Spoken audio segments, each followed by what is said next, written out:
The views and opinions expressed by the hosts and the guests do not reflect those of the show, the management, and the company.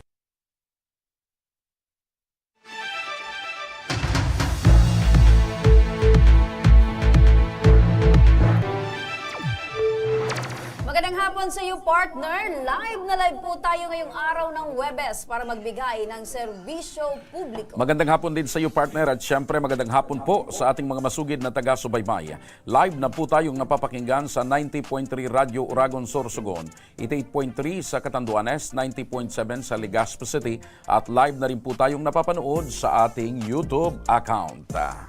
Umpisa na natin, partner, ang pagbibigay ng serbisyo publiko para sa ating tabang ora mismo update. Nito lamang ika-19 ng Enero, dumulog sa ating programa ang ina ng estudyanteng sinakal ng kapwa niya estudyante na naging sanhi ng pagkakahimatay nito. Ang ora mismong pag-aksyon sa pangyayaring ito, panoorin po natin.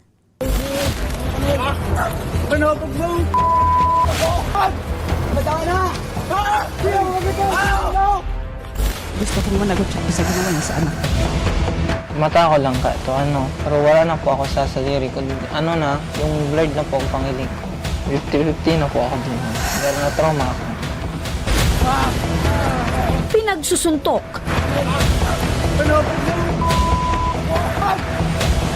Pinagsasakal. Hanggang sa mawala nito ng malay. Ito ang nangyaring away ng dalawang estudyante. Ilang metro lang ang layo sa kanilang eskwelahan. Ang insidente, nakunan pa ng cellphone video at agad na nag-viral sa social media. Dahil sa insidente, agad na humingi ng tulong sa Ako Bicol tabang ora mismo ni Congressman Saldico, si Nanay Sheila Bahamunde, ang ina ng binatilyong binalian ng lieg ng kanyang kaaway. Nanay, pwede mo po bang sabihin po sa amin kung ano po yung nangyari? Bakit po nauwi sa ganito pong pananakit nitong bata sa inyo pong anak?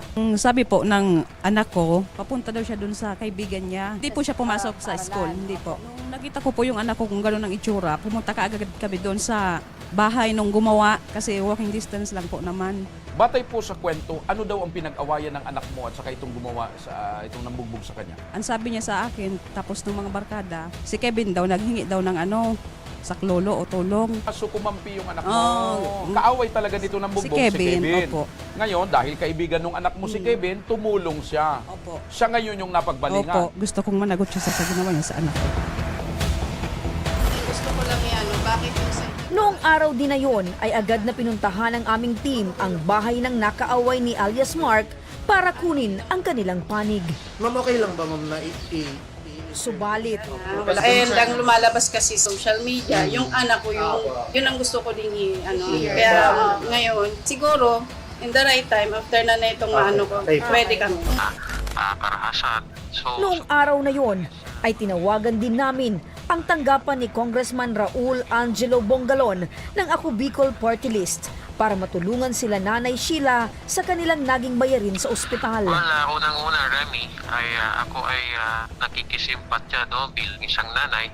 Masakit sa loob na makita ang ating anak na binubugbog at naging biktima ng isang karahasan. So, subalit dahil sa pangangailangang medical ay tayo po ay mag-i-intervene sa pamamagitan nito pong medical assistance program natin at sasagutin natin kung ano man ang magiging gastusin sa ospital ng ating pong anak ni nanay.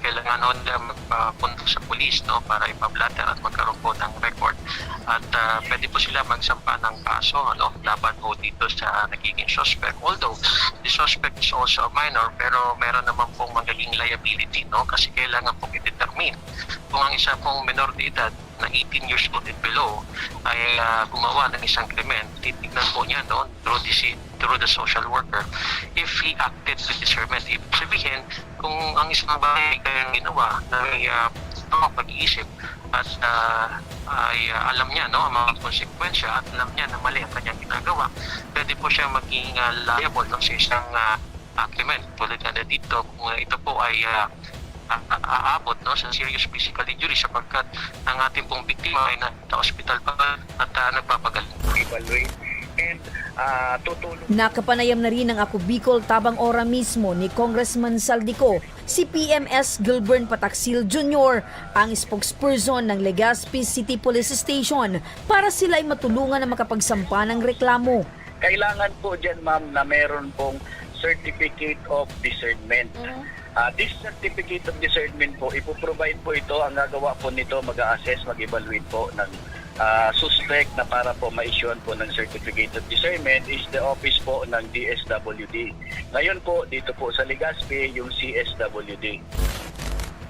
Ilang araw lang ang lumipas, isang magandang balita ang ipinaabot ni Nanay Sheila sa ating programa. Dahil ang kanyang anak nakalabas na ng ospital.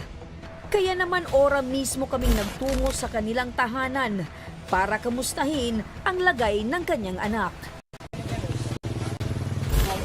Pagdating ko sa kanilang bahay ay dito na nagkwento si alias Mark kung ano ang nangyari. Kumusta ka ngayon katapos ng nangyari? Okay na rin po, pero makulog pa po ang lawas. Masakit pa yung katawan mo.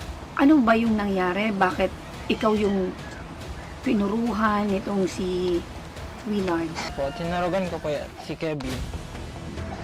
Tapos lang po ako ito, nagdalagan lang ako, tapos binakaya, medyo bilis siya. Sobrang lakas ba talaga ng pagkakahubog niya sa'yo? Makusugan.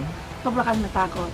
Mata ko lang ka ito, pero wala na po ako sa saliri. Pag yung blurred na po ang pangiling. Tapos nagagad po ako itabang. Halos timbang yung buhay mo, ano? 50-50 na po ako dun. Gano'n na trauma ako. Kaya makapakali. Dagdag pa niya, napagbalingan lang daw siya ng kanyang nakaaway at ang totoong kaaway ay si alias Kevin. Yung barkada ko po, may kaaway din po na grade 11. Galit na galit po siya sa akin. Tapos tumas po ako, tapos sinakal po ko, po ko sa hagdanan. So, ibig sabihin, nung araw din na yun, nauna ka lang sinaktan nito? Opo, hulugin po ko sa hagdanan. Kung hindi po ako nakawag sa bakal. Kung ilang building ba ito? Fourth floor. Fourth floor ng building ng school. Opo. Bakit ganun sobra yung ugali niya na halos kaya niyang pumatay ng tao? Po kasi black belt rin daw po kasi yun. Sa video na nakita namin, ikaw ba yung gustong lumapit doon? Opo. So, ibig sabihin, gusto mo sanang tulungan ka ng itong kaibigan mo. Pero Opo. natakot ka. Bakit? Baka po kasi siya, tuluyan siya. Kaya hindi ko na lang po naiyak po. Pagkatapos kong makausap si alias Kevin, ay agad ko ring pinuntahan ang bahay ng kanyang nakaaway. Subalit hindi muli sila nagpaunlak ng panayam. Mga ka-aksyon, naandito tayo sa pinangyarihan ng insidente kung saan binugbog itong si Emma ng kapwa niya estudyante. 17 anyos mga ka-aksyon, itong ating pinag-uusapan. Si Emma itong binugbog nitong si Willard. Nakikita natin dito mga ka-aksyon, itong mga marka kung saan nagtumbahan itong mga damo at itong mga dahon dahil dito nga pinagbubugbog itong si Emma nitong si Willard. So tanghaling tapat mga ka-aksyon dito sa Prop 1 ng Pag-asa Street dito sa Rawis, Legazpi City nangyari itong pangbubugbog sa isang estudyante. Dito naman sa lugar na ito mga ka-aksyon kung saan bumulagta itong si Eman at iniwan itong si Willard na walang malay. Pasensya ka. Hindi ko pigilan. Hindi ko mapigilan. Anong mangyari. Lalo na nag-school up. Nag-school up na. Ang inaano ko baka mamaya aabang. Atuan naman niya gagawin. Kahit sa iba, huwag na niya gagawin. Kaya nakakaaba naman. Tuloy po. Tuloy ang laban. Kasi po parang nagka-trauma yung anak ko. Konting ingay lang, parang naririndi siya. Ayaw niya sa maingay. Sa mga nagsisigawan. Parang nadala niya yung takot. Makalipas lang ang ilang araw ay sinamahan na rin namin si Nanay Sheila at Nanay Teledelpa sa tanggapan ng Women and Children Protection Desk ng Legazpi City Police Station para formal na silang makapaghain ng reklamo laban kay alias Warren. Kasong physical injury ang maaring kaharapin ni alias Warren dahil sa kanyang ginawa kay alias Mark. Dahil sa ating naging ora mismong pagtugon sa problema ni Nanay Sheila, ay labis ang kanyang pasasalamat sa Ako Bicol Tabang Ora mismo ni Congressman Saldico. Po, maraming salamat po. Dahil po hindi na po kami mahihirapan pang maghanap ng mga katuwang sa kaso. Sadyang marupok ang mga kabataan, kaya higit nilang kailangan ang gabay ng mga nakakatanda sa tahanan, sa eskwelahan at sa komunidad. Ang kanilang mga pagkakamali habang maaga, mabuti pang maituwid na para sa kanilang pagtanda. Ang tatahakin nilang landas ay tuwid at tama. Ayun. Oo. So, nakapagsampa na ng formal na reklamo laban doon sa nangbugbog at nanakal sa kanyang anak. Opo, magsilbi nawa itong leksyon, partner, sa mga kabataan na labis, partner, yung init at galit ang kanilang pinaiiral, partner. At syempre, gabay ng magulang ay kailangan. Siguro, kailangan din dito yung masusing paggabay ng magulang. Tama ka. Yan, partner. From time to time, dapat i-monitor ng mga magulang yung kanilang mga anak. Ano na ba ang mga pinagkakaabalahan nyo? Kumusta ba ang inyong mga pag-uugali o karakter pag nasa labas na kayo ng bahay? Correct. At dahil dyan sa pangyayari yung partner, apektado yung pag-aaral nila. Baka naman Kasi dito sa loob ng bahay, behave. Pagdating sa labas, siga. hindi na sila, partner, ngayon nakakapasok ng paaralan dahil nga, partner, nandun yung takot at trauma. Kaya ang desisyon ng magulang, sa bahay muna ipagpatuloy ang pag-aaral. Apektado, partner. So, ganun, partner, kung ang mga magulang sana, hindi natin lahat biniblame sa magulang, partner. Kasi may mga estudyante at bata rin talaga, partner, na may mga sariling desisyon. Actually, yun din naman talaga ang katotohanan ng partner. Kahit anong gawin mo na paggabay, kahit anong gawin mo na pagbibigay ng advice, depende pa rin sa individual. Totoo. At peer influence, partner. Yes. Yung piliin yung tunay na kaibigan na dadamayan ka sa tama at hindi ka ipapasubo sa kasamaan. Samantala, sa pagbabalik ng Ako Bicol Tabang Ora mismo, 2 overseas Filipino workers na ng ibang bansa para sana guminhawa ang buhay, ngunit pagdating sa Oman, naloko lang umano ng kanilang agency. Kaya mga kaaksyon, huwag kayong bibitaw, magbabalik pa ang Tabang Ora mismo.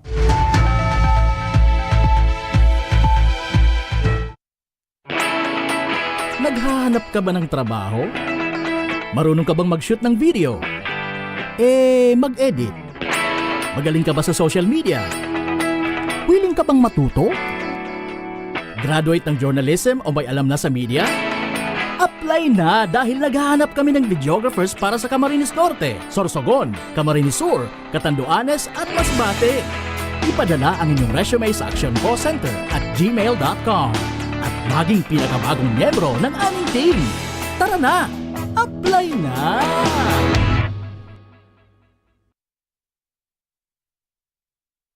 Daan-daan na po ang mga nakapagtapos at may mga kanya-kanya ng propesyon.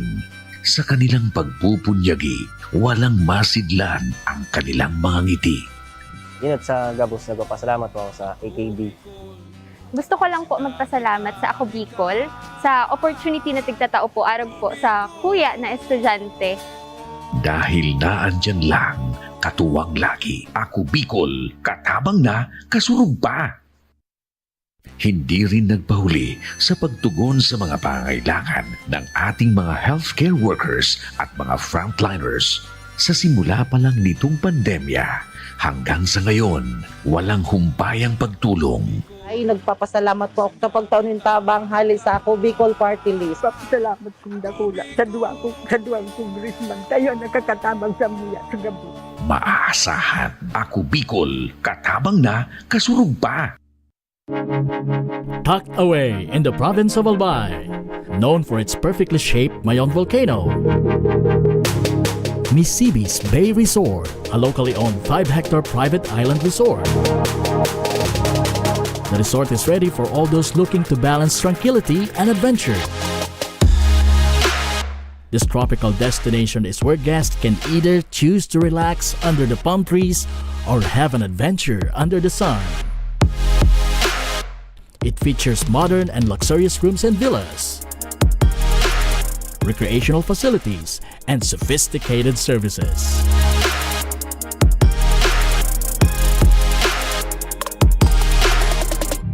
Come and experience Mississippi's Bay Resort, your tropical island getaway.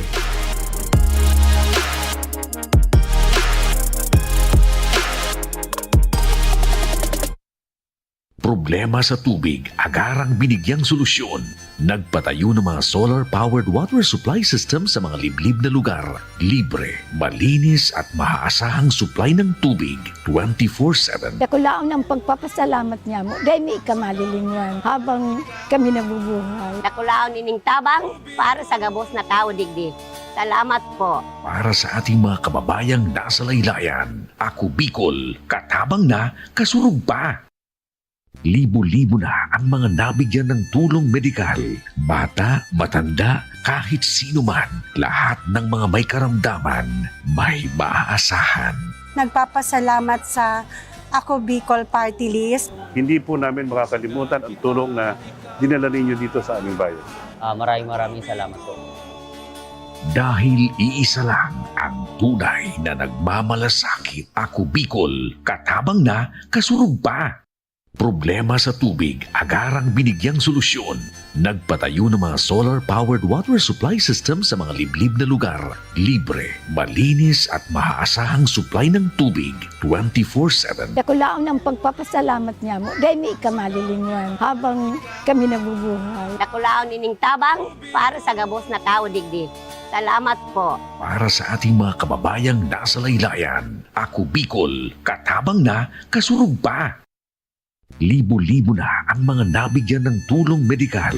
Bata, matanda, kahit sino man, lahat ng mga may karamdaman, may maaasahan. Nagpapasalamat sa Ako Bicol Party List. Hindi po namin makakalimutan ang tulong na dinala ninyo dito sa aming bayan. Maraming salamat po. Dahil iisa lang ang tunay na nagmamalasakit. Ako Bicol, katabang na, kasurug pa. Tucked away in the province of Albay, known for its perfectly shaped Mayon volcano, Mississippi's Bay Resort, a locally owned 5-hectare private island resort. The resort is ready for all those looking to balance tranquility and adventure. This tropical destination is where guests can either choose to relax under the palm trees or have an adventure under the sun. It features modern and luxurious rooms and villas, recreational facilities, and sophisticated services.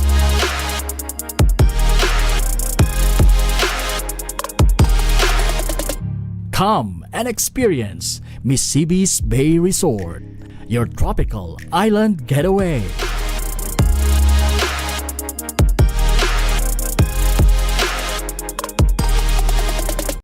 Hindi rin nagpahuli sa pagtugon sa mga pangangailangan ng ating mga healthcare workers at mga frontliners.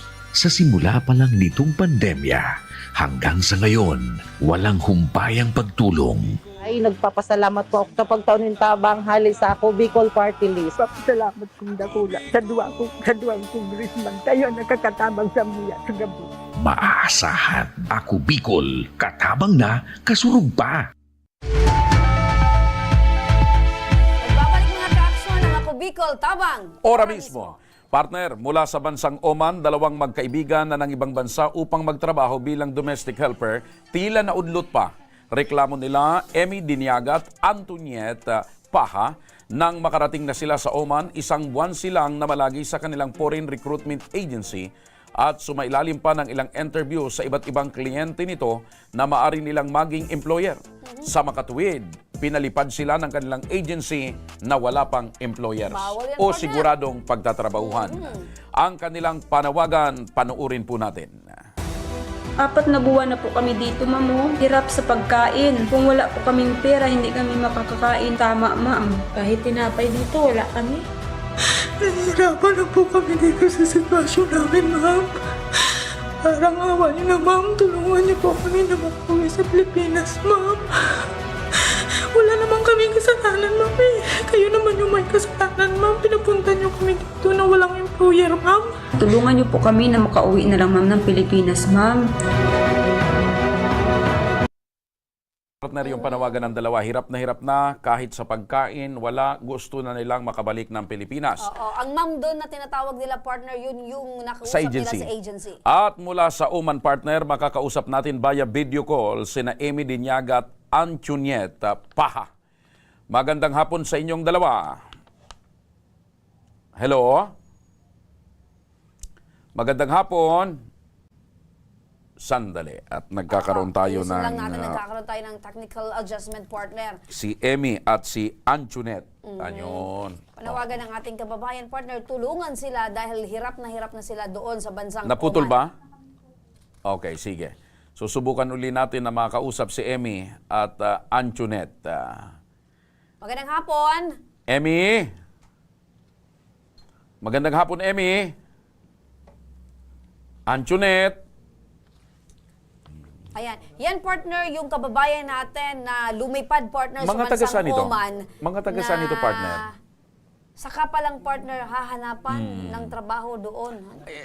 Ang, di ba, usually partner, ang tamang proseso, pag alis mo dito, siguradong may kontrata ka na, may employer Correct. ka na. Unless otherwise, So pagdating mo doon, turnover ka ng FRA Sa employer. tatrabaho ka na. Correct. Hindi pagdating doon, Saka tatambay palang kayo, hahanapan ng trabaho. interview, ahanap ng mga magiging amo. Correct. Ay, mahirap Doon palang ito. partner, meron ng hindi tama sa naging proseso ng kanilang employment. Alam mo yung paniniwala ko sa mga ganyang partner, masyadong nagmamadali yung agency agency. dito na mangulekta ng kabayaran. Tumpak. So, kinulekta na yung kabayaran kasi siyempre doon sa mga proseso may bayad. Pinadala yung empleyado, wala namang siguradong trabaho. Yung Bakit Pinoy, kaya partner Pinay. may mga ganyang mga agency na iniisip lang nila yung kita, yung pansarili nila, hindi nila iniisip yung kapakanan ng ating mga kababayan. May mga agency partner na pera lamang ang habol Pera, kung minsan. pera lang. Okay, Oo. nandiyan na ba? Sige, subukan natin uli kung ayos na ho ang linya ni Amy at ni Antoinette. Amy, magandang hapon. Amy. May problema talaga tayo sa linya. Pakiayos lang po. Oo. Asan yung ating mga technical engineer At niyan? this moment, anong oras? Hindi po namin kayo marinig. Umaga, ayan, ayan. Putol po. Ayan na, magandang umaga, magandang hapon po. Hello, Amy. Magandang hapon. Mahina Hindi yung naririnig sound. natin Ipasok dito. na natin Ilapit natin dito. At para magkarinigan tayo. Ayan. Dapat talaga mayroon na tayong kwan dito, partner. Magandang hapon, Emmy at Antoinette. Antoinette. Amy, magandang hapon. Ayan. Mukhang nakikita, naririnig nila tayo, partner, pero walang audio. Sige. Sige, ano muna tayo, partner? Si Josephine. Kausapin natin. Si Josephine ay ano siya, yung Agency. tita. Tita. Okay. O sige, kay Josephine muna Lipat tayo. muna tayo sa tita. Magandang hapon sa iyo, Tita Josephine. Magandang hapon din po, ma'am. Opo. Ikaw, Tita Josephine, ay tita ni Antoinette or ni Amy. Emmy? Amy. Ni Emmy. Ni Amy. Opo. Ilapit ko, partner, at mahina rin. Okay. Tita Josephine, kailan nyo po nalaman na meron pong problema ito pong pamangkin nyo doon po sa bansang Oman? Yung pangalawang buwan na po doon siya, ma'am, nalaman ko yun kasi nag-report na sila. Nung 2 buwan na doon sila sa Oman, agad sila nag-message sa OWA. Yun din ang nalaman ko kasi pinapakunik pa sila noon ng wifi doon, isang ng agency. Opo. Alam nyo din po ba na merong problema sa naging proseso ng kanila pong papasukan doon?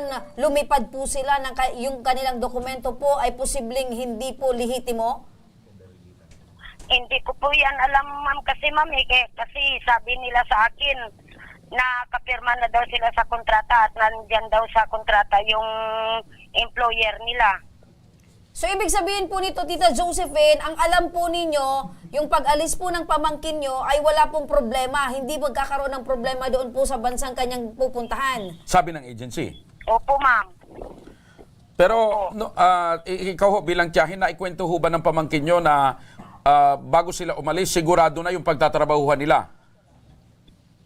Opo, ma'am. Sabi nila sa akin, sigurado na daw po yun. Opo. Tapos kailan mo lang po nabalitaan na nandoon yung pamangkin mo, wala palang trabaho? Wala pa rin. At saka yung anak ko, wala pa rin trabaho. So anak niya. Wait lang sino po yung anak nyo? Si Antoinette. Si Antoinette po. Si ibig sabihin si Emmy po ay pamangkin nyo at si Antoinette po ay anak ninyo. Magpinsan itong dalawa. Opo, ma'am. Okay. Opo. Sige. Nandiyan na si Emmy at Antoinette. Hello, Emmy? Emmy? Asan? Hello, magandang hapon, Emmy at Antoinette. Wala pa rin, partner. Okay. So dito muna tayo sa tiyahin. Andiyan na? Andiyan na ba? Ayos na? Ayan, sige, kausapin Sige, natin. lapit ko dito. Ganyan talaga yung nangyayari, partner, pag live. Hindi, at saka nasa abroad dito, malayo kasi, partner. Magandang hapon, Emmy at Antoinette. Magandang hapon po, ma'am. Ayun, nakalusot din. So, nasa kabilang linya din itong tiyahin nyo at nanay mo, ano? Okay, so ang tanong ngayon, Emmy at Antoinette, nasaan kayo ngayon nag-i-stay? Dito po, sir, sa agency po, sir, sa Oman. Ilang buwan na kayo dyan sa agency? 4 na buwan na po, sir. 4 na buwan. Ibig sabihin, 4 na buwan na kayo mula nang umalis kayo sa Pilipinas, pero hanggang ngayon, wala pa rin Opo, kayong sir. employers, wala pa rin kayong trabaho. Wala pa rin ho kayong trabaho. Hello? Napuputol talaga, partner. Medyo nawawala yung signal, mahina, ano? Doon siguro sa kanila, partner. Baka... Okay naman tayo kanina, no? Hindi maganda na yung pasok. Ayan na naman. Talagang signal nila, partner, Doon sa nawawala. agency, baka pinuputol ng agency. Hello? Nawawala-wala ba yung signal nyo dyan? Opo, sir. Kasi, Ayun, sir, okay. nag-connect So- lang kami po, sir, sa... Okay. Ulitin ko lang yung tanong. 4 na buwan na kayo dyan, wala pa rin kayong trabaho, wala pa rin kayong employer. Yes, sir. Okay. So, pero nung umalis kayo dito, anong nakalagay sa kontrata? Meron na kayong siguradong employer? Opo, sir. May employer po kami. Anong nangyari? Sa kontrata namin, sir. Ano daw nangyari doon sa employer nyo na nasa kontrata? Ba't hindi natuloy? Wala naman silang sinabi, sir. Okay. Hindi ba kayo sinabihan na kunwari-kunwari lang na may employer kayo? Ang sabi kasi, sir, ng may-ari ng agency, ginamit niya lang daw yung pangalan para mapabilis po yung pagpunta namin dito, sir. So, bago kayo umalis, yan ang pinaliwan. Sinabi nila yan sa inyo? Hindi, sir. Dito na po namin nalaman, sir, pagdating namin, sir. So, ibig sabihin nito, pag alis nindo dito sa Pilipinas, wala kayong kaalam-alam na magkakaroon kayo ng problema dyan sa bansang Oman. Yes po, ma'am. Panatag ang loob nyo na pagdating nyo dyan sa Oman, magsisimula na ang inyong trabaho. Opo, ma'am. So, kailan nyo lang nalaman na kunwari lang yung paglagay ng pangalan ng employer? Nung nag-report na po kami, ma'am, sa UWA, ma'am. Okay. nagkakaroon Anong sabi ng ng alibi agency? itong agency. Anong sabi ng agency? Kunwari lang. Ginamit niya lang daw yung pangalan para mapabilis yung pagpunta namin dito. Bakit daw ang pinunta daw po namin dito ay yung pangalan lang ng employer na nasa kontrata namin. Okay. Pero pagdating dyan, po ang wala sabi. pala kayong employer. Wala po. Okay. Bali, binibinta po nila kami kahit kaninong employer ang pumunta dito sa agency, sir. Ayun, partner. Okay. Sabi ko na, nagmadali yung agency para makuha yung bayad nila pera. Kunwari, may employer. So, ano na lang ang ginawa nyo pagdating nyo dyan sa Oman? Ano yung first day na pagdating nyo dyan, ano yung ginawa nyo? May trabaho na, wala pa, so ano na lang pinagagawa nyo dyan? Wala po. Dito lang po nakatambay sa sa agency po. Imagine, partner, nakatambay. pumunta ka ng Oman, pagdating mo, tambay ka. Oo. Okay. So, gusto namin maging malinaw, sino ang inilagay nila sa kontrata ninyo? Yung mga, ma'am, yung mga sponsor namin, ma'am, kagaya ko po, ma'am. Yung may-ari ng agency, ma'am, yung sponsor ko, ma'am, si Mr. Gasan po.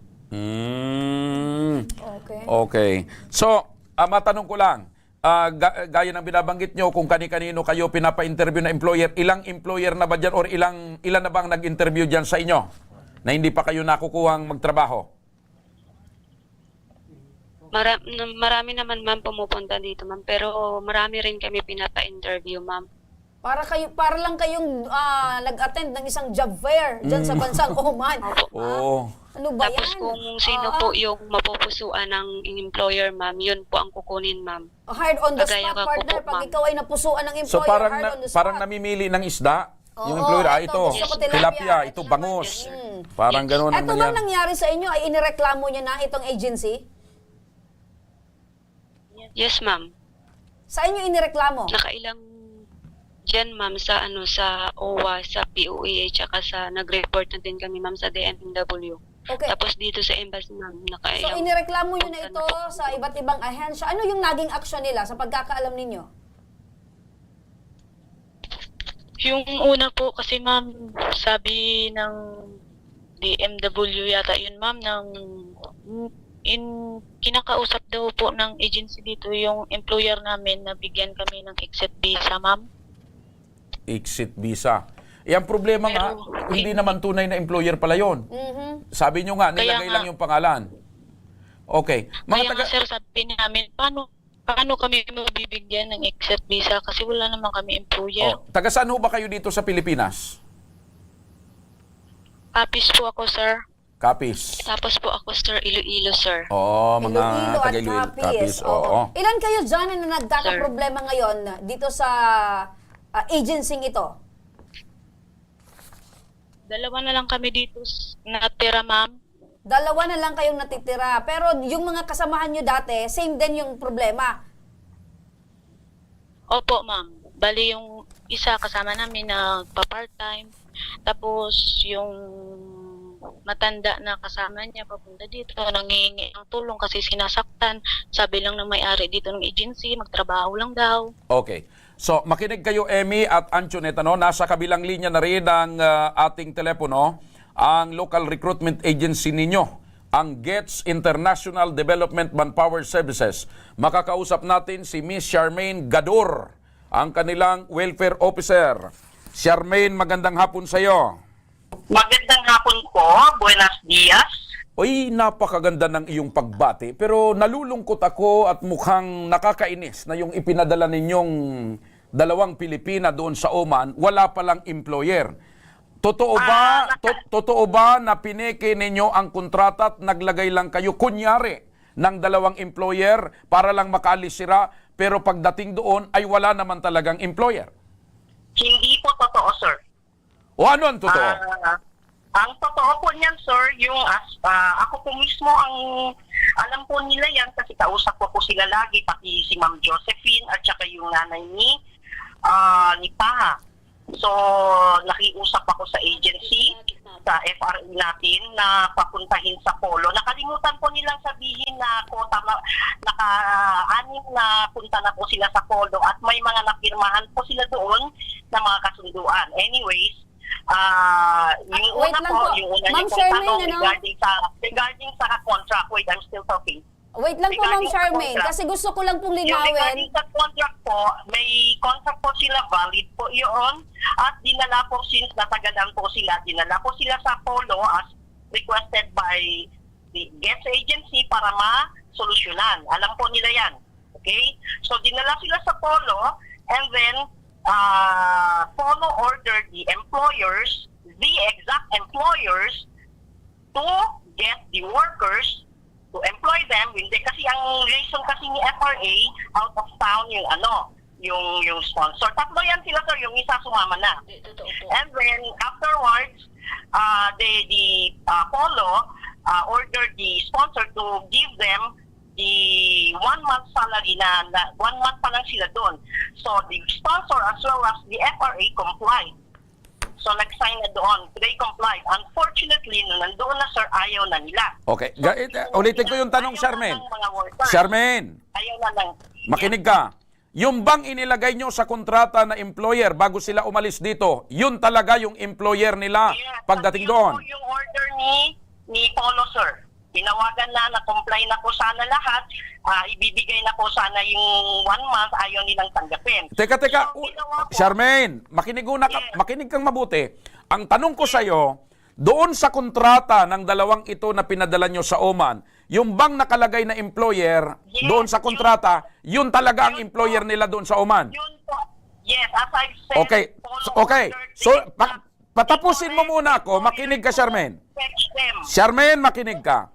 So, pagdating sa Oman, sila ba ay nakapagtrabaho doon sa pangalan na nakalagay sa kontrata? Hindi po, kasi wala pa po yung mga employers. Okay. At Okay. hindi po nila sinasabi ang totoo. Yan po ang totoo. Sandali, Charmaine. Pakinggan natin. Ang totoo. I-validate natin, partner, sa dalawang OFW. Charmaine! Sandali. Tanungin natin yung dalawang Pinay na nandun kung totoo yung sinasabi mo. Yan, partner. Ang sabi nitong si Charmaine, makinig kayo, no? Ang sabi nitong si Napakinggan mo, partner. Charmaine, wala pa daw yung employer. Gaano katotoo na tama yung employer na pagtatrabahuan nyo pero wala pa daw that time para kayo ay magsimulang magtrabaho? Totoo ba ito? Oo o hindi? Hindi, ma'am. Ayun. Hindi po, ma'am. Kasi, ma'am, nung dumating ako dito, ma'am, September 15, 2023. Tapos, ma'am, September 17, pumunta dito po si Mr. Gasan, ma'am, yung may-ari ng agency at yung sponsor ko po, ma'am. Nasabi niya sa amin na hahanapan niya kami ng employer. Okay, Hindi balikan totoo natin po si yan, Charmaine. Oh, so ibig sabihin, walang employer. Oo. Ma'am, yun ang sabi niya. Dinala po sila sa polo, ma'am, and they were attended by Lapat mismo. Alam nila po yan. Alam po nila. Si Lapat Greg mismo ang nag-attend sa kanila, and Lapat Greg demanded the agency, the FRA, to get the workers. Nung nag-comply na ang sponsor at ang FRA na kukunin na sila, umayaw sila, ma'am, and they don't want to accept the 1-month salary na kahit hindi nandun lang po sila. Kasi yun ang order ni Polo. Okay? And then since hindi sila nag-complain na ngayon si mga sponsor sa Polo, ayaw nila, nag-report sila. So yung Polo ngayon, tinawag na naman sila ulit. But ayaw ninyo, ganito. Ganito, Ma'am Charmaine. Ma'am Charmaine, ganito, medyo mahaba po tayo, Ma'am Charmaine. Doon po tayo mag-focus sa issue, Kasi sinasabi nyo na merong employer that time. Nagko-comply na po ang sponsors. Okay. Nagko-comply. Ang issue ngayon, ma'am, is ayaw nila. Okay, tanungin natin itong dalawa. Makinig ka, Charmaine. Amy at Antoinette, totoo ba na meron na daw sanang employer kayo at nag-comply na daw yung sponsor, kayo daw ang umayaw? Pero nakareklamo na kami noon bago sila nagsabi na kukunin kami. Ayun! Kukunin kami, Ayun. sir, pero walang kukuha So, sa amin. linawin ko lang, Emmy, at linawin ko lang. Nagreklamo kayo dahil may una na kayong naging problema sa employer. Tama? Kasi kung pagdating nyo dyan sa Oman, walang problema sa employer nyo, tuloy-tuloy ang inyong trabaho. Tama? Yes, ma'am. So sa madaling sabi, umayaw na kayo dahil gulong-gulo na yung sistema. Yes, ma'am. Kasi ganito kasi, sir, dyan, November 22, nagsalaysay na ulit kami na magtatrabaho. Tatanggapin namin yung 1 month na salary. Pagdating naman dun, sir, wala naman kaming employer hanggang naghintay na naman kami ng 2 months, sir. So ibig nyo sabihin, nagsisinungaling itong si Charmaine? Yes po, sir. Kasi bago lang naman sila nag-chat sa amin noon na kung anong gawin namin kasi sinabihan kami dito ng may-ari ng agency, nakakasuhan kami, tapos dinala pa nila kami sa police station, ganun po. Bago sila nag-reply sa amin, napasa na ng FRA dito yung salaysay namin sa kanila. Ayun, so Hindi mas po sila nauna kayong nag-reply nagreklamo. Okay. Ito bang reklamo nyo na gusto nyo nang umuwi, na iparating nyo na rin ba ito sa agency? We are closely monitoring them, sir. Alam nila yung kausap ko sila lagi. At yung tungkol sa employer, sir, may employer ang maayaw sila kasi ang naging dahilan dito, sir, kasi kung kani-kanino na sila nagsulat. Well documented po itong lahat, sir. Kasi nakahilang na sila sa Ma'am Charmaine. better po, sir, tawagan nyo po si Attorney Ace ng Polo kasi siya po yung nag-handle ng case nila. Okay, hindi. Tinatawag na naman po sila Ito, Charmaine, didirektahin na kita. Ang gusto ngayon itong mga Pilipinang ito ay makauwi na ng Pilipinas. Ano ngayon ang ginagawang aksyon ng inyong agency? Sir, we are closely monitoring them. Hindi yung closely monitoring. Nagsasalita po ako, sir. I'm answering your question. Kaya nga po, hindi closely monitoring ang gusto kong marinig. Ano ang ginagawa mong aksyon? Anong ginagawa niyong aksyon para makauwi? Sir, kailangan po natin i-follow ang rules ng polo. Opo, naintindihan ko, pero may ginagawa na po kayo. Yes. Kaya nga po, dinadala sila sa polo, sir eh. Okay. Alam niyo ba, Ma'am Charmaine, na wala sanang problema itong dalawa nating kababayan kung sa simula pa lang ay tamang proseso at dokumento na po ang ipinadala niyo sa kanila. Dokumento po yung ginawa, ma'am, with all due respect. Okay, tanungin natin yung dalawa. Charmaine, Antoinette at Emmy, tama ba yung proseso?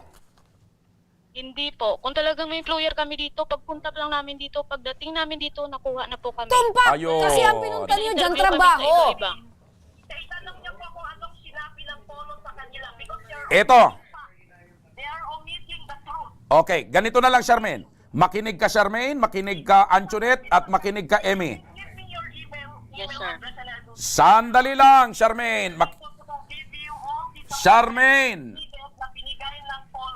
Makinig ka, Charmaine, sapagkat makakausap natin ngayon sa kabilang linya ng telepono si Attorney Sherilyn Malonzo, ang Direktor ng Operation Center ng Overseas Workers Welfare Administration o OWA. Ito na tayo.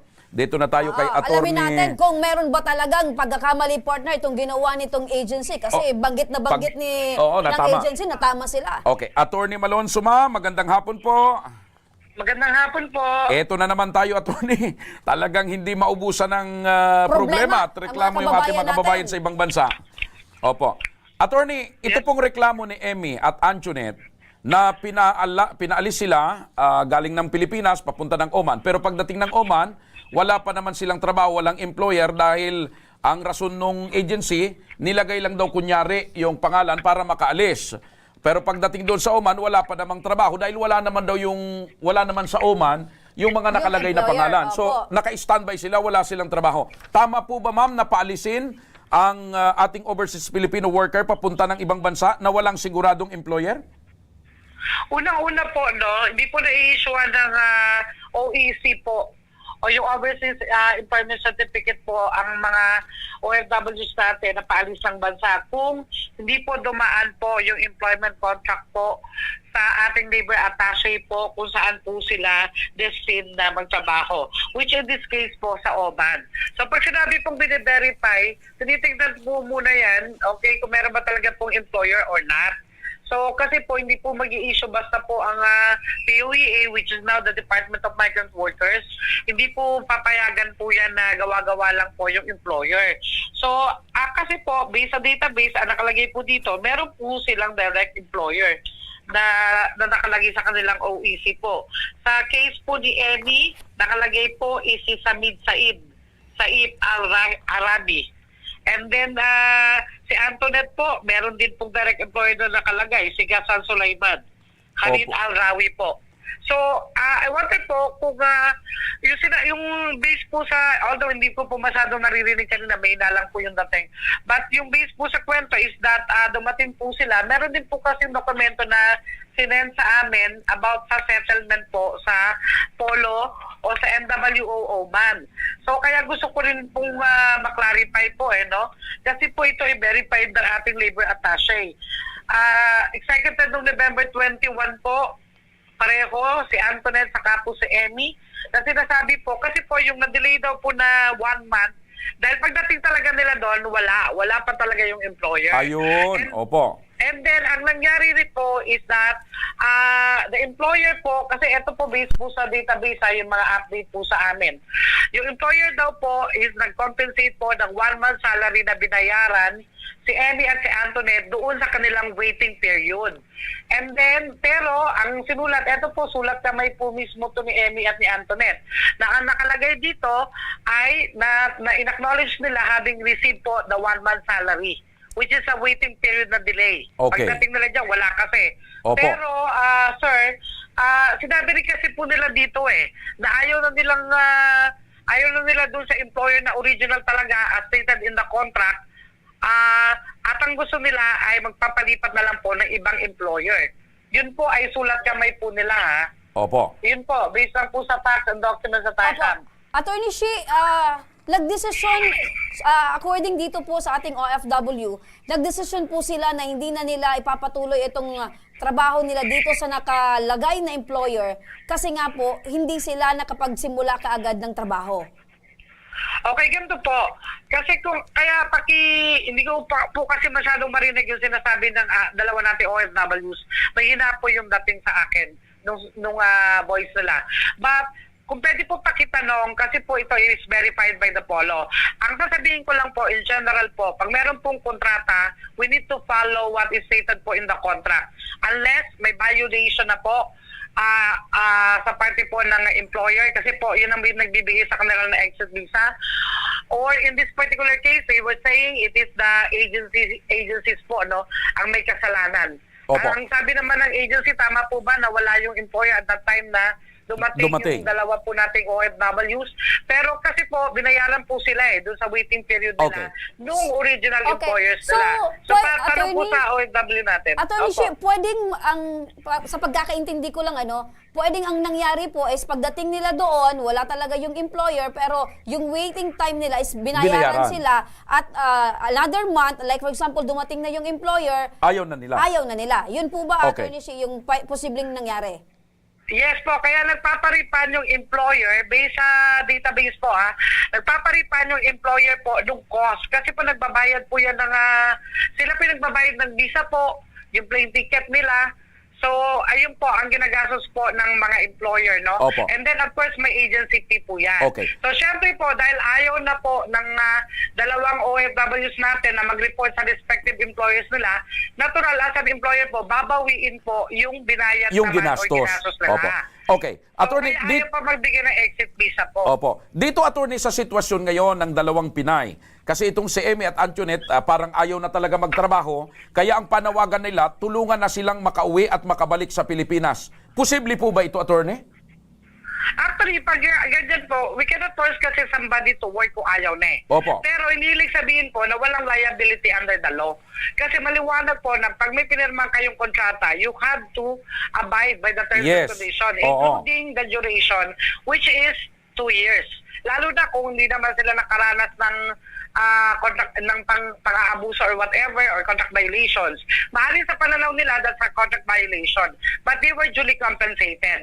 Pero in this particular case, kung talaga ayaw na nila, we cannot force them. So, whether kung sino ang mali or hindi, kailangan iuwi. Pero hindi lang sabihin na free from liability po. Okay. Ang agency naman ay may legal remedies din naman under the POA rules. So, ibig sabihin, attorney, kung halimbawa, dahil ayaw na nilang magtrabaho, gusto nilang umuwi, halimbawa sila ang nakakumit ng violation doon sa kontrata, may pananagutan sila at may babayaran sila. Yes po, meron po. Pero kailangan iuwi po muna. Yun ang nakalagay ngayon po sa batas na parang basta i-repatriate muna, then kung meron kailangan ipa-reimburse, then they have legal remedies naman under the law dito po sa law natin sa Pilipinas, no, which includes the POA rules, no, or the PMW law. Attorney Shi, ganito naman po, sa lado naman po ng agency, dahil nakalagay po sa kontrata ay iba pong employer.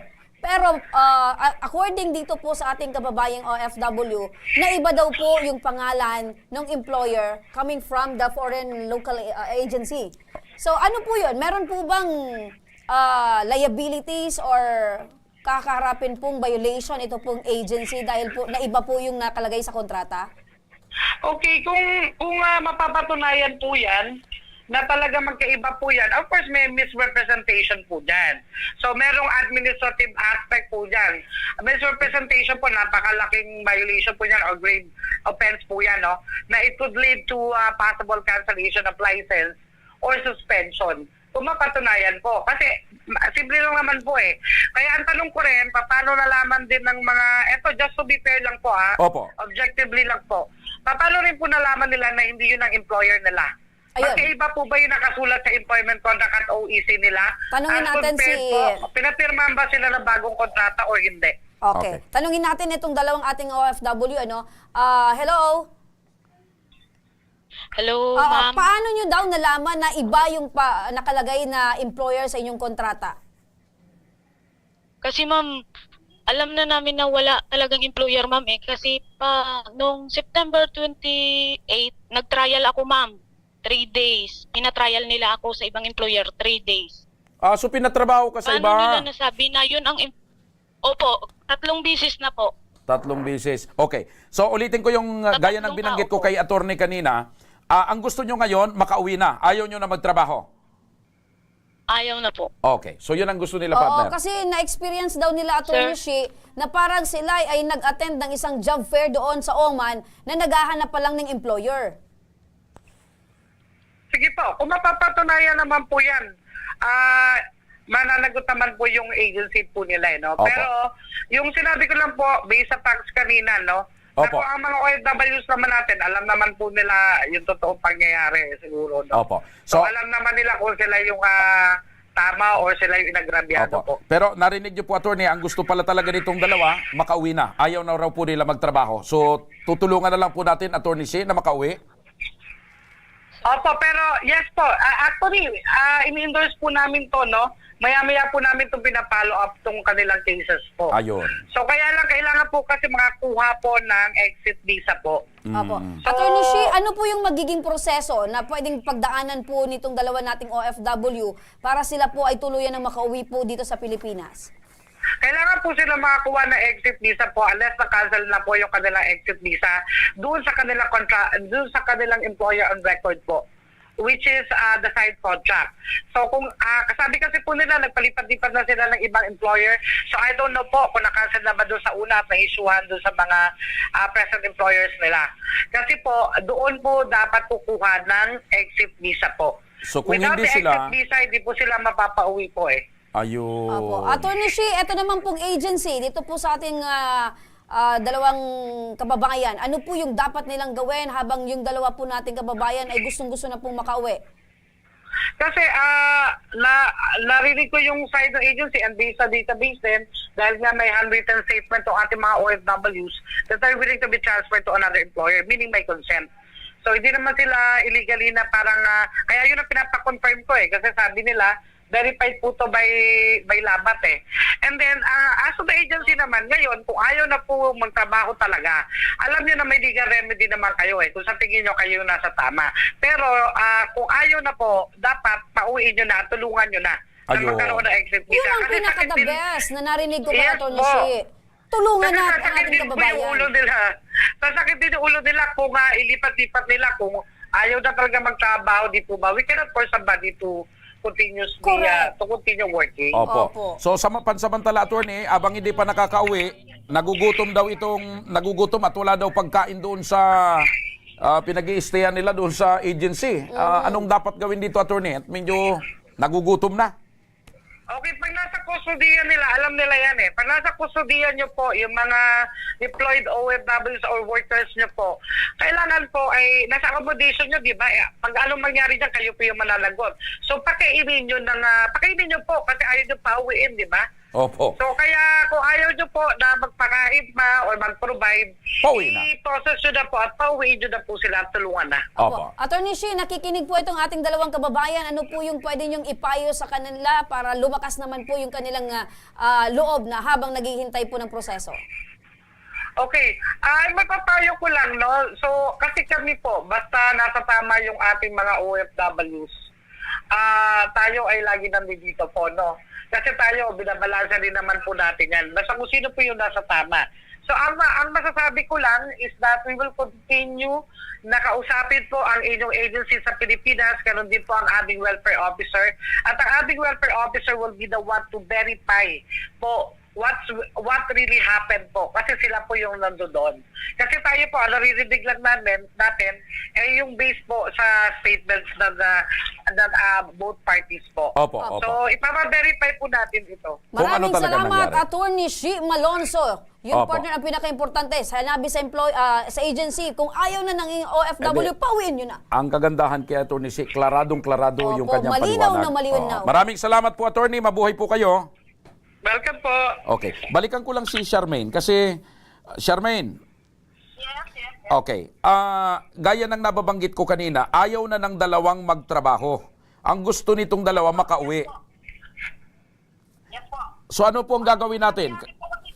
Nangyari po kasi sir ganito. Mm. Yung mga sponsors po sa law po ng ng Oman din po, the sponsors has the right to file cases against the workers who refuse to work. Okay. Yun po yung ina-avoid po namin. Okay. So ulitin ko lang, Charmaine. Nakikiusap po kami sa sponsor nila kasi yung exit visa, gaya ng sabi ko ni attorney, yung exit visa po nila is nanggagaling dapat. Ang nagbibigay po nun ay ang sponsor. Okay. Ang mga sponsors po nila ay ayaw ibigay. Ayo. Okay. Yun po. Ma'am Charmaine, ganito na lang po, ano? Kaya nga po, pinapapunta namin po sila sa Polo for assistance. Ganito na lang po, Ma'am Charmaine. Sa maikling salita po, matutulungan po ba natin itong ating kababayan na gusto na pong umuwi ng Pilipinas? Ma'am, we're doing our best. That's the reason Good. why ngayon, pinapapunta ko ni Attorney Ace ng Polo ang dalawang worker today. Pinapareport Today. ulit po sila kasi nag-sign sila last week ng another, na magtatrabaho sila na kailangan nila ng bagong sponsor. Last week lang po ha, I can send you the statements of the workers. Statements and handwritten ng workers po, verified by Polo. Nandoon po sila sa Polo. Okay. And nung nandun na po yung mga new sponsors, umaayaw na naman po sila. Okay. That's the problem po. Kasi nakailang statement na sila na gano'n na verified by Polo po. And then, Ibig sabihin, na umaayaw sila. Ibig sabihin talaga, Charmaine, isa lang ang ibig sabihin niyan, Charmaine, ayaw nang magtrabaho talaga ditong dalawa at gusto nang umuwi. They were given the choices, sir. They were given the choices by Attorney Ace na kung gusto nilang mag-file ng case, they can stay in Polo. They can stay in the embassy. Okay. Ganito na lang, Ma'am Charmaine, Ganito na lang, Ma'am Charmaine, ano man po yung maging desisyon ng ating kababayang OFW, either meron po silang liabilities, meron po silang dapat bayaran, okay na po. Tulungan na lang natin, Ma'am Charmaine, itong ating kababayan. Okay. Okay. Okay, so gano'n na lang, Charmaine, at ang importante dito, tulungan nyo, gaya ng sinasabi nyo, minomonitor nyo naman na makauwi na. Okay. Maraming salamat, Charmaine. Yun ang pinaka-importante, partner. Okay, Magtulungan tayo sa ating mga kababayan. Itong dalawang Pilipina natin, so ang desisyon nyo, final, uuwi na, gusto nyo nang umuwi. Yes po, sir. Okay. Sige, at susubaybayan namin at... Sabi naman ng agency, closely monitoring sila, partner. Okay, susubaybayan namin at ipapollow up ng aming team yung proseso na ginagawa ng ating mga government agency at ng inyong agency na nagpaalis sa inyo dito sa Pilipinas para nang sa ganoon ay magawa ng paraan na kayo ay makabalik na ng Pilipinas. Maraming salamat. Maraming salamat po, sir. Okay, yun. Okay, sige, pag kausapin natin sila kasi mahabang usapan. Pero ang pinaka-importante dyan, partner, ang sabi ng agency, closely monitoring, sabi naman ng Ma'am Shea, partner, naintindihan ko, may puntos din naman yung agency kasi si Atty. Malonzo mismo ang nagsasabi na mayroon talagang mga pinirmahan. Correct. Na sumang-ayon. Pero yun nga, partner, sabi naman ni Atty. Kaya lang, ako, partner, wala na sa akin yung kung may pinirmahan, wala. Ang final kasing desisyon ngayon, gusto nang umuwi, ayaw nang magtrabaho. Kasi naman, partner, talaga, kung hindi sila nagkaroon ng problema pagkadating at pagdating sa Oman, tuloy-tuloy ang trabaho. Naging magulo, kaya gusto nang umuwi. Yung sistema, partner, pinag-uusapan. Pag magulo, talagang, partner, magkakaroon ng problema, back out na. Sa mga may problemang legal at medikal na nais humingi ng tulong sa ating programa, maaari po kayong magsadya sa aming tanggapan sa ground floor po ng Embarcadero de Legazpi, Victory Village, Legazpi City. Bukas po ang aming tanggapan mula Lunes hanggang Sabado alas 8 ng umaga hanggang alas 5 ng hapon. Sa mga nasa Metro Manila naman po at kalapit na lugar, maaari po kayong humingi ng tulong sa Action Call Center sa North Wing ng Batasang Pambansa. Magpunta lamang po kayo tuwing araw ng Lunes alas 8 ng umaga hanggang ala 1 ng hapon. Maaari din po kayo magtungo sa Ako Bicol Tabang Ora mismo ni Congressman Saldico sa Camarines Norte, dyan po yan sa Kapitolyo, at sa mga taga Camarines Sur, dyan po sa Zona 2 ng Tagungtong Guwa, Camarines Sur. Bukas po ang aming tanggapan, alas 8 ng umaga hanggang alas 4 ng hapon. Siyempre, maaari din po kayong magpadala ng inyong mensahe sa aming official Facebook page na Ako Bicol Tabang Ora mismo. Mga kaaksyon, kahit ano pong reklamo ay amin pong tinatanggap. Huwag nyo rin pong kalimutan i-follow ang aming mga official social media accounts sa aming Facebook account, YouTube at TikTok account, Ako Bicol Tabang Ora mismo. Hanggang bukas, sama-sama nating aksyonan ang mga problemang medikal at legal. Ako po, si Remy Araneta Mindones. Ito po ang programang may paninindigan at patuloy na tutugon sa inyong pangangailangan. Ako po si Mr. Siram, Joshua Martinez. Maraming salamat. God bless Bicolandia. Mabuhay. Magandang hapon at salamat. Ito ang Tabang Ora mismo. Action ko sa mga nangangailangan. Action ko lahat ay dadamayan. Noon at ngayon tayo'y sinamahan. Action ko patuloy na magsisilbi. Action ko sa mga nangangailangan. Action ko lahat ay dadamayan. Noon at ngayon tayo'y sinamahan. Action ko patuloy na magsisilbi.